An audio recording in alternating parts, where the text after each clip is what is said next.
Pemirsa Kanal Timur, pembahasan tentang Roy Suryo ini memang tidak akan ada habis-habisnya.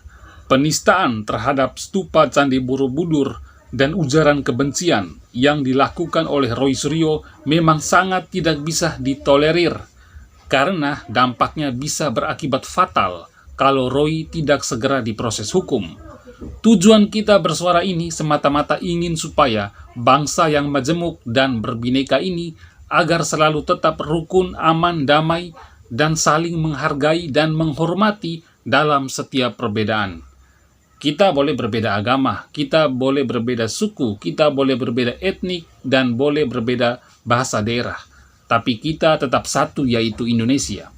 Sungguh sangat disayangkan kalau bangsa yang besar dan indah ini kemudian dirusaki oleh cara dan pemikiran dangkal seperti Roy Suryo dan kelompok sejenisnya. Tujuan kita bersuara dalam kebenaran semata-mata demi Indonesia, Merah Putih, Pancasila, dan Bhinneka Tunggal Ika. Dan hal ini sudah sesuai dengan apa yang telah dicontohkan oleh founding parents kita yang telah berjuang dengan susah payah demi tegaknya Negara Kesatuan Republik Indonesia. Ulah Roy Suryo kembali jadi sorotan publik. Masalahnya, tersangka kasus dugaan ujaran kebencian stupa Candi Borobudur itu, tiba-tiba bisa tampak bergembira ria dalam acara tur komunitas mobil mewah.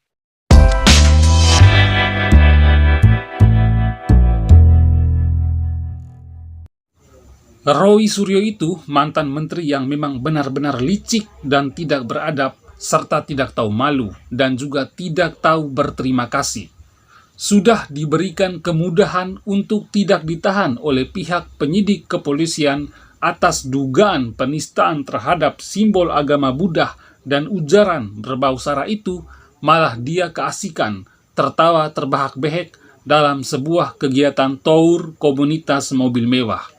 Dan tampak dalam video tadi itu, dia kelihatan sehat bugar saja, tanpa ada kekurangan sedikitpun. Dan katanya sakit hampir mau mampus. Lah ini malah dia ketawa ketiwi, merasa seperti tidak ada masalah. Ini orang hanya berpura-pura sakit supaya tidak ditahan. Sebaiknya Pak Polisi segera kandangin maling panci pakar telematika itu. Dan ini sudah sangat-sangat menyakiti perasaan umat Buddha nih.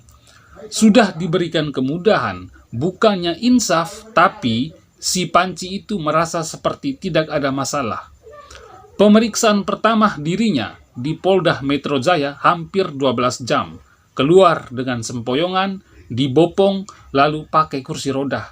Dan hampir setengah mampus. Dikasihani, akhirnya tidak ditahan. Pemeriksaan kedua, keluar pakai penyangga leher. Dikasihani dan tidak ditahan juga. Ini orang sebenarnya sakitnya apa sih? Yang sebenarnya sakit lumpuh atau sakit leher?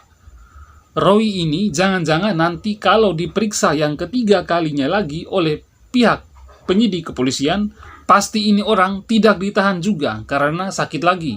Lalu keluarnya pakai infus 2 botol sambil digendong, tidak bisa duduk karena pantatnya bisulan. Keterlaluan kamu Roy Panci. Bersyukur kamu hidup dan tinggal di Indonesia yang mayoritas muslim, sehingga kamu merasa didukung oleh kaummu atau golonganmu, dan merasa besar kepala karena menganggap umat Buddha hanyalah minoritas. Andaikan Indonesia ini mayoritas Buddha, mungkin kamu itu sudah tidak hidup lagi di Indonesia. Kamu itu merasa diri paling hebat dan merasa kebal hukum, tapi kamu itu cengeng, mental kerupuk, tidak segarang kumismu. Pengecut kamu itu. Tidak berani seperti temanmu Ferdinand Hutahian yang dengan gentle menghadapi proses hukum. Walau sudah minta maaf, dia tetap diproses hukum. Lah kalau kamu Roy hanya berpura-pura sakit demi terhindar dari penahanan. Satu kalimat untuk polisi. Segera kandangkan Roy Suryo. Apalagi dia sudah dijadikan sebagai tersangka. Jangan biarkan dia berkeliaran bebas. Kalau dia sakit, pemeriksaan kesehatan dan pengobatan bisa dilakukan di dalam tahanan. Sekian dan terima kasih.